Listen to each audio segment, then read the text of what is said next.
Bismillahirrahmanirrahim. Assalamualaikum warahmatullahi wabarakatuh. Hari ini saya akan menjalankan tugas yang diberikan oleh Ustazah dalam subjek Akidah Islamiah yang diberi tajuk konsep beriman kepada hari kiamat.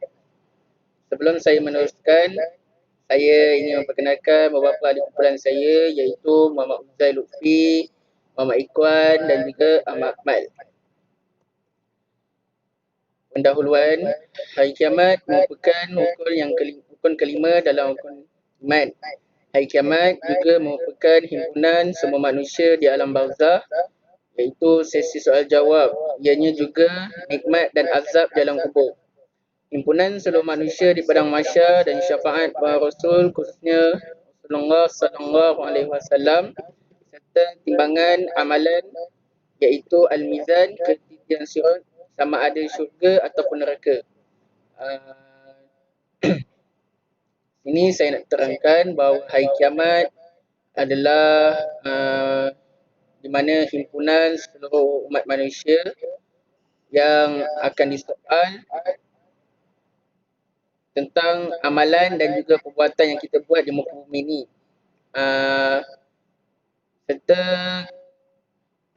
kita juga akan mendapat syafaat daripada Rasulullah sallallahu alaihi wasallam dan timbangan amalan kita yang akan timbangan amalan sama ada baik ataupun buruk yang akan menentukan kita sebagai umat manusia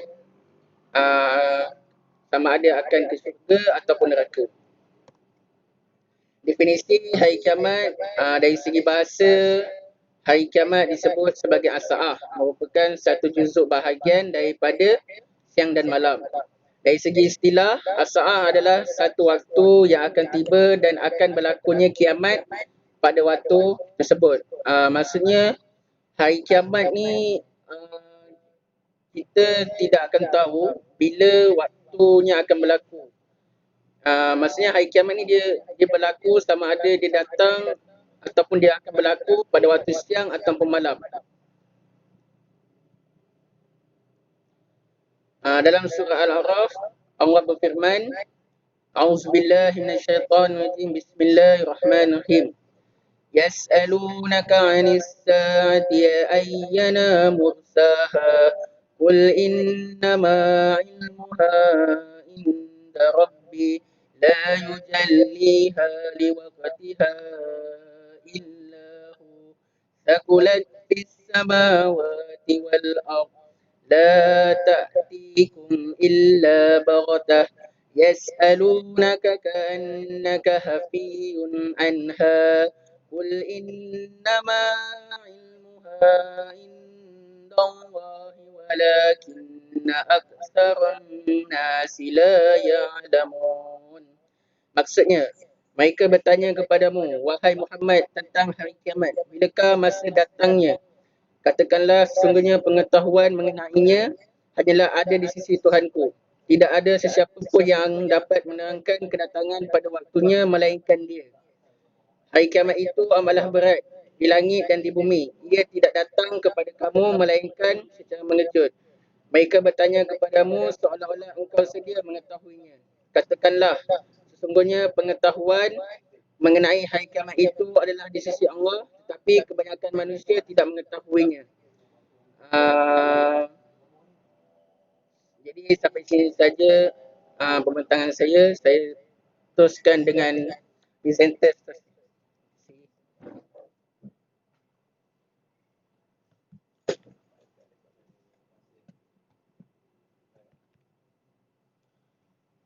Assalamualaikum warahmatullahi wabarakatuh. Saya Muhammad Uzair Lutfi bin Hamidun. Saya ingin menerangkan ciri-ciri orang beriman kepada hari kiamat. Okey, ciri-ciri orang beriman kepada iman terbagi pada depan, iaitu selalu berhati dalam bersikap, bersemangat untuk mengerjakan kebaikan, ikhlas menjalani hidup tanpa pantang menyerah, adanya perasaan takut kepada Allah. Itu untuk uraian pertama, selalu berhati dalam bersikap.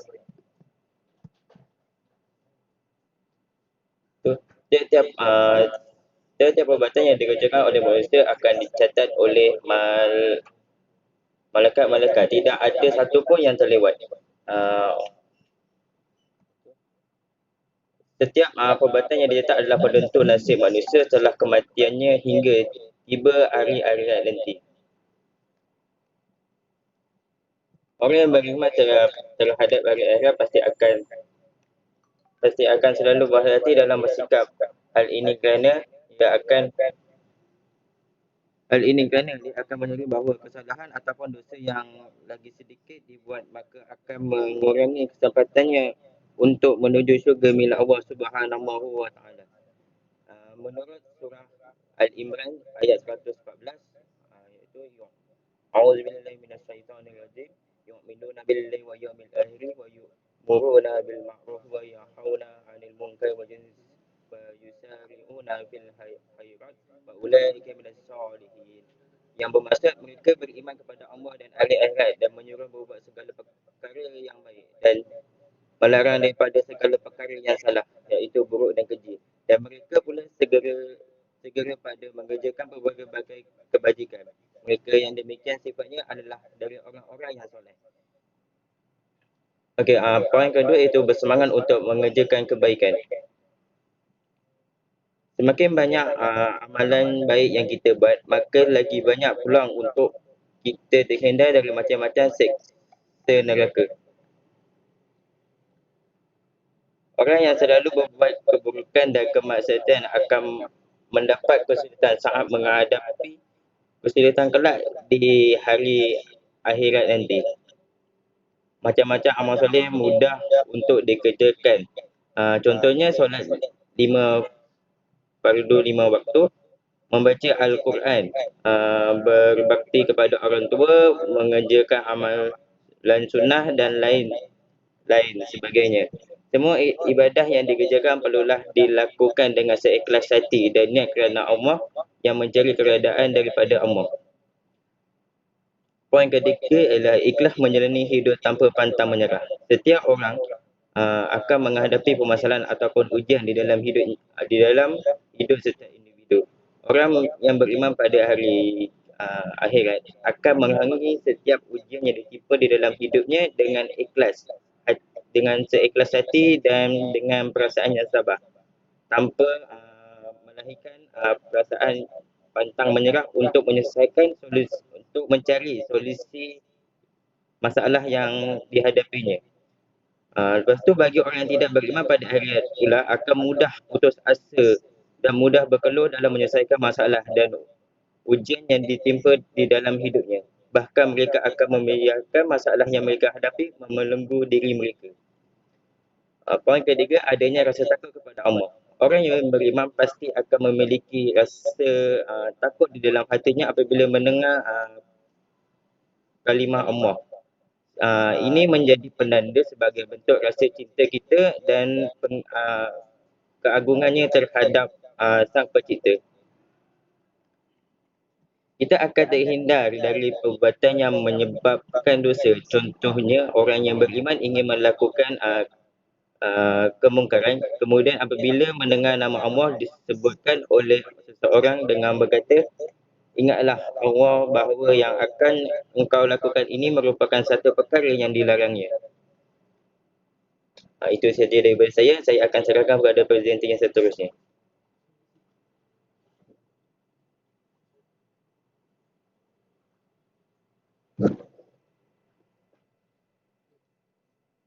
Assalamualaikum warahmatullahi wabarakatuh. Saya nama Muhammad Iqbal bin Masud. Saya ingin membentangkan tentang bahagian kehidupan manusia. Bahagian kehidupan manusia ini terbagi kepada dua. Satu, tempat ramai, dan kedua, tempat pembalasan. Dalam surah Al-Fatih ayat 44 yang bermaksud, tidakkah orang-orang yang tidak mahu beriman itu telah mengembara di muka bumi, lalu mereka menyaksikan bagaimana kesudahan orang-orang kafir yang terdahulu daripada mereka. Sedangkan orang-orang itu lebih kekuatannya dari mereka dan sudah tetap bahawa kekuasaan Allah tidak dapat dilemahkan atau dihalangi oleh sesuatu pun, sama ada di langit atau di bumi. Sesungguhnya ia adalah maha mengetahui lagi maha kuasa. Tempat perbahasan itu ialah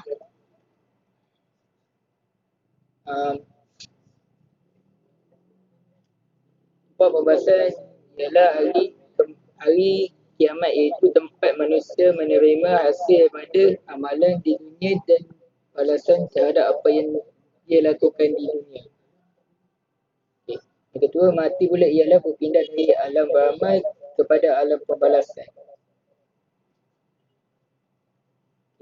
Dalam surah Al-Sajdah ayat 11 hingga 12 yang bermaksud, katakanlah wahai Muhammad, nyawa kamu akan diambil oleh malaikat maut yang ditugaskan membuat demikian ketika habis ajal kamu. Kemudian kamu akan dikembalikan kepada Tuhan kamu untuk menerima balasan.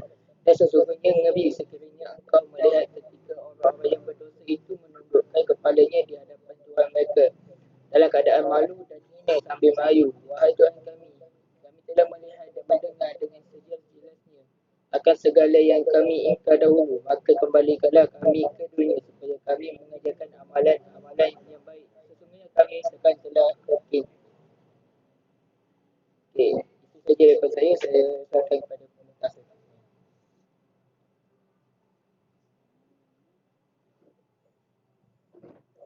Assalamualaikum warahmatullahi wabarakatuh. Nama saya Ahmad Kamal bin Aidin dan saya akan menyambung tentang kesimpulan pula.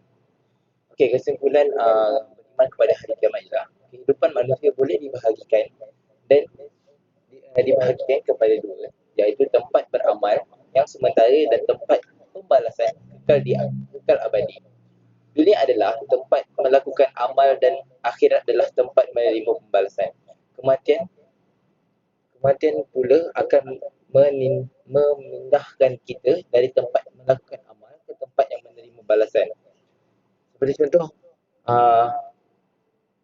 sekiranya kita hidup di muka bumi ini penuh dengan perkara-perkara yang baik, selalu melakukan amal-amal soleh seperti solat 5 waktu, menjaga segala tata susila kita dan menjaga hubungan kita antara Allah dan ibu bapa. InsyaAllah kita akan ditempatkan di kalangan orang-orang yang baik. Dan seterusnya, sesiapa yang melakukan amal soleh di dunia akan memberi pahala kepadanya, dan sesiapa yang melakukan amal yang jahat, Allah akan memberikan azab kepadanya juga. Seperti mana kalau kita tahu juga, jika kita melakukan perkara-perkara yang dimungkari oleh Allah Subhanahu Wa Taala, seperti mengingkari pada perintah-perintahnya seperti tidak solat 5 waktu, menipu, menyusahkan orang lain, dengki dan sebagainya, dan kita akan menerima balasan yang setimpal. Okey. Allah Ta'ala telah mengutuskan para rasulnya dan mereka telah mengemukakan bukti kebenaran risalah yang mereka bawakan, dan mereka juga telah menyampaikan kalam Allah yang menerangkan tentang hari akhirat dan apa yang dijanjikan kepada manusia. Dan keadilan Allah Ta'ala adalah lebih sempurna daripada keadilan manusia. Seperti di dunia ni kita diadili atau dihakimi oleh hakim kan. So kalau Allah punya penghakiman ataupun dia punya keadilan lebih daripada apa yang kita sangkakan. Jadi antara tuntutan keadilan ialah tidak menyamakan antara orang jahat dan orang baik. Di dunia, orang-orang yang baik tidak dapat balasan pahala yang sempurna, dan orang jahat juga tidak dapat balasan azab yang memadai bagi kejahatannya. Oleh itu, Allah Ta'ala telah menjadikan satu hari khusus untuk memberi balasan bagi orang yang baik dan yang beriman, dan balasan yang buruk kepada orang kafir. Okey, jadi sedikit sebanyak itu sajalah yang saya dapat berikan kepada kesimpulan ini, dan saya akhiri dengan wabillahi taufiq wal hidayah. Wassalamualaikum warahmatullahi wabarakatuh.